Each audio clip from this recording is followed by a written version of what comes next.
오늘 우리가 읽은 성경 본문은 기독교인들이 좋아하는 성경 구절입니다. 특히 29장 11절, 요한복음 3장 16절처럼 암송하기도 합니다.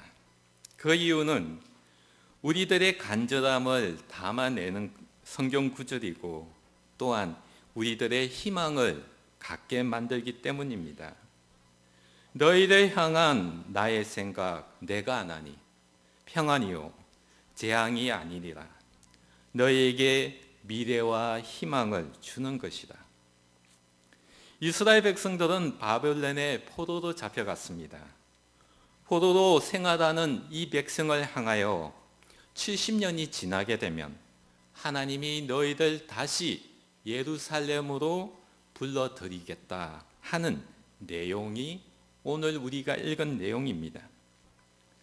예레미야는 이 예언의 편지를 포로로 잡혀가 있는 바벨론에 있는 이스라엘 백성들에게 보낸 편지입니다. 이 편지를 읽은 백성들은 희망을 갖기보다는 절망할 수밖에 없었습니다. 왜냐하면 이 예언의 편지는 희망의 내용이 아니기 때문입니다. 70년을 포로 생활해야 한다는 말입니다. 여기 앉으신 어느 분도 70년 뒤에 살아있을까 기대할 수 없는 내용이기도 하기 때문입니다. 그래서 백성들은 예레미야를 향해서 분노를 표출했습니다. 포로로 잡혀간 백성들에게 가장 절실했던 말씀은 모든 것이 당장 잘 될 거야 하는 내용이었을 것입니다. 지금 당장 하나님께서 포악한 바벨론을 무너뜨리고 예루살렘으로 돌아가게 될 것이라는 그 말씀을 백성들은 듣고자 했습니다. 70년의 포로 생활, 이것은 죽음보다 더한 고통의 시간이 될 수밖에 없었습니다. 70년, 결국 포로로 잡혀온 모든 이들이 너희들은 이역 땅에서 죽어라 라는 말 그 자체뿐입니다. 그래서 백성들은 예레미야를 죽이려 했으며 결국 예레미야는 이집트로 피신하게 됩니다. 이런 시대적 배경을 생각해 본다면 이 본문의 말씀, 당장 모든 일들이 잘 될 것을 바라는 우리의 간절함, 외면한다는 생각을 버릴 수 없습니다. 너를 향한 나의 생각을 내가 아노니 라는 하나님의 말씀, 고통 속에 있는 사람들에게 희망의 메시지가 아닌데 왜 하나님은 이런 말씀을 하셨을까 하는 생각을 갖게 됩니다. 이런 의무는 포로로 잡혀온 백성들에게 회복시키겠다는 계획, 70년이 지나는 동안 포로들은 모두 죽게 되고 결국 예루살렘을 볼 수 있는 사람은 아무도 없게 되는데 정말 회복의 역사가 이루어질까 하는 백성들의 심정이기도 합니다. 예루살렘을 다시 보지 못하는 백성들, 자신들의 하늘, 자신들의 애를 달래는 노래를 불렀다면 어떤 노래일까? 약속이 이루어지지 않은 상태에서 백성들이 희망을 가지러 불렀던 노래, 과연 무엇일까? 그들이 불렀던 노래가 바로 오늘 우리가 불렀던 나의 기쁨, 나의 소망이라 저는 확신합니다.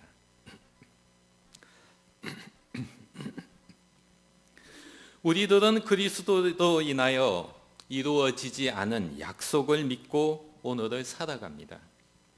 우리는 그리스도로 인하여 절망이 아닌, 좌절이 아닌 희망을 갖고 오늘을 살아가면서 기쁨을 누리고 있습니다. 우리들은 모순 그 자체인 약속의 확신을 붙드는 이유가 바로 자신의 죽음을 새로운 언약을 향한 출발로 만드신 예수님의 말씀에 근거하고 있습니다.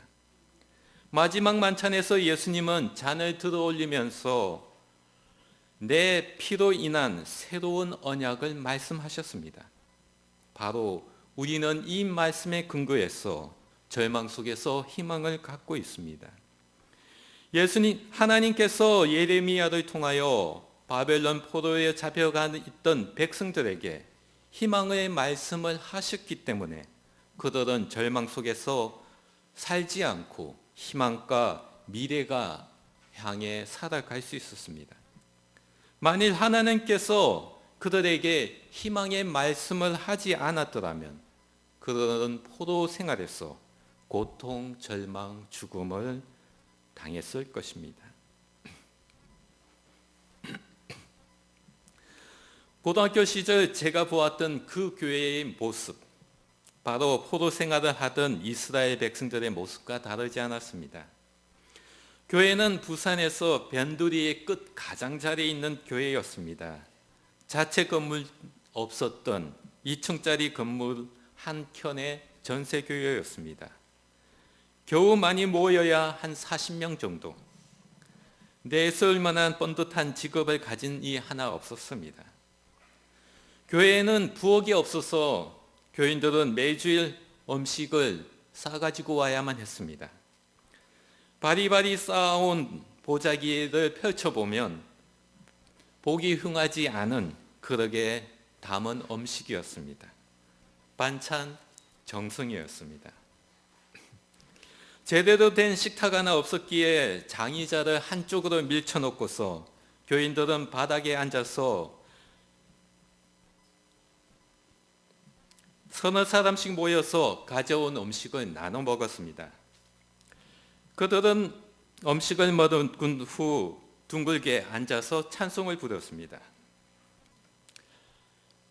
세상 물정 모두는 제 눈에 그들의 목소리가 애절하고 애틋할 수밖에 없었으며 애달플 수밖에 없었습니다. 왜 그들이 목 놓아 불러야 했던 이유, 저는 알지 못했습니다. 저는 그저 그들과 함께 노래를 따라 불렀을 뿐이었습니다.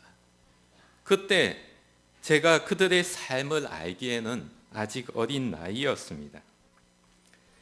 그런 기억이 지난 새벽 예배 때 이 찬송을 부르면서 떠올랐습니다. 화요일에도 부르고 수요일에도 부르고 목요일 그리고 금요일 이 찬송을 부르는 순간 제 눈에 눈물이 고이는 것을 느꼈습니다. 호흡을 가다듬었고 그 여유는 채 가시지 않았고 금요일 이후 내내 제 마음을 짓눌렀습니다.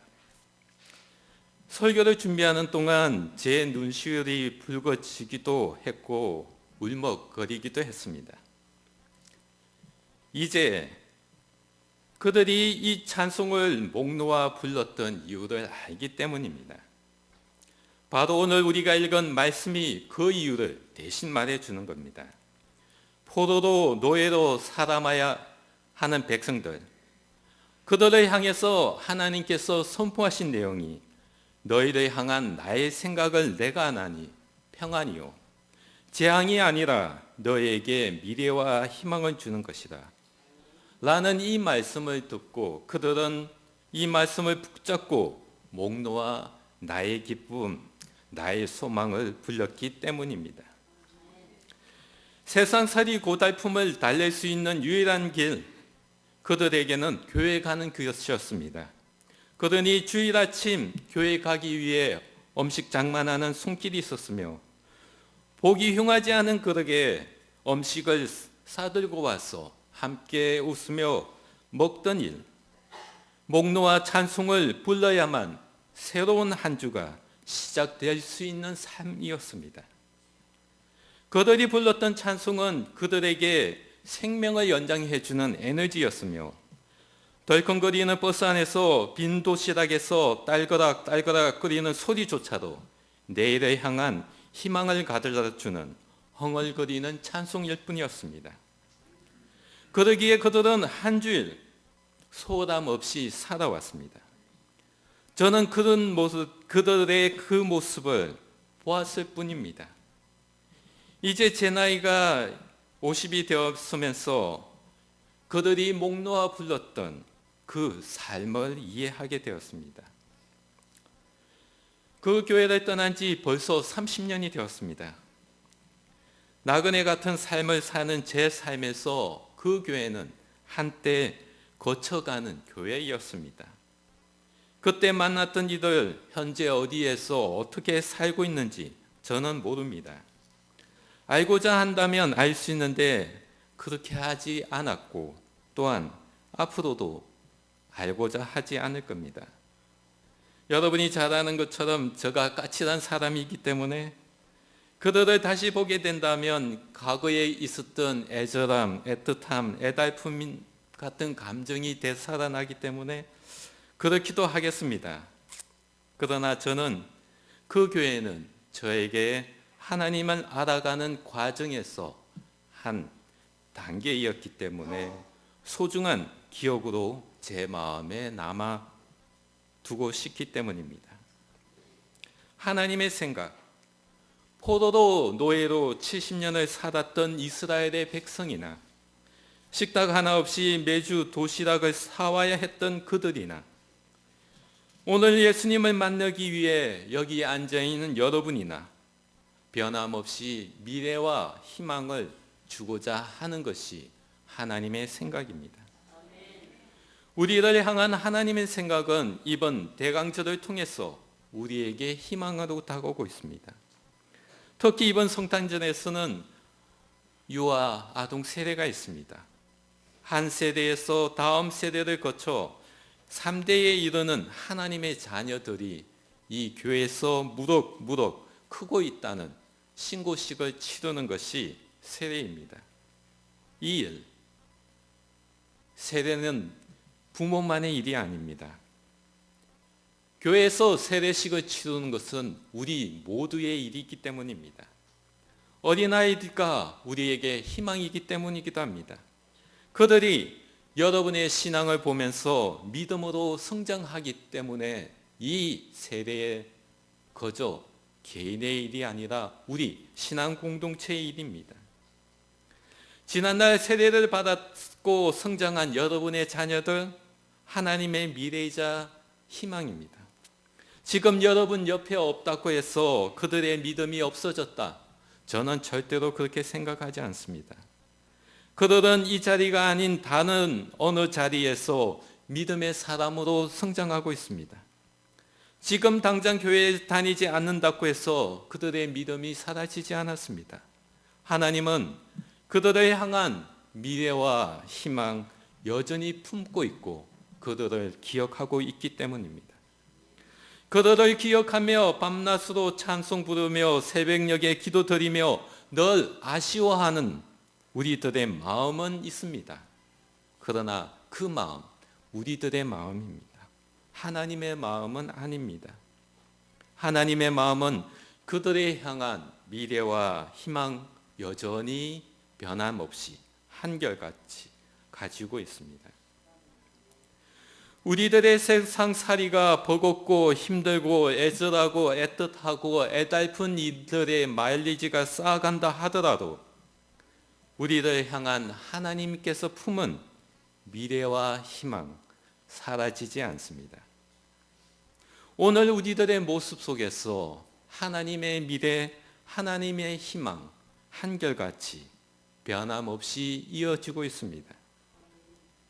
이스라엘 백성은 70년의 포로 생활 넘어 회복을 선포하신 말씀이 있었기 때문에 그 70년을 죽음을 통해서 이겨 그리고 이루었습니다. 회복의 말씀이 없었더라면, 예수님께서 피로 사신 새 언약이 없었더라면 우리에게는 하나님의 미래, 하나님의 희망이 없었습니다. 희망을 선포하신 그 말씀, 오늘 우리가 살아가는 뿌리입니다. 우리를 향한 하나님의 미래와 희망, 여러분 삶 속에서 무엇입니까? 대강절을 맞이하는 오늘 첫 주, 이 시간, 여러분의 희망, 여러분의 미래는 하나님 안에서 무엇입니까? 저는 여러분에게 이렇게 전하고 싶습니다. 변함없이 한결같은 희망을 보여주시는 하나님을 바라보시기 바랍니다. 회복의 예언을 듣고서 70년을 살았던 그 백성들을 기억하시기 바랍니다. 피로 사신 예수님의 새 언약 여러분 안에 있습니다. 우리의 생명과 우리의 참 소망은 오직 예수뿐임을 찬송 부르는 여러분의 그 목소리에 하나님의 미래와 여러분의 희망이 담겨져 있습니다. 그 목소리를 기억하시고 이 대강절을 맞이하시기 바랍니다. 기도하겠습니다.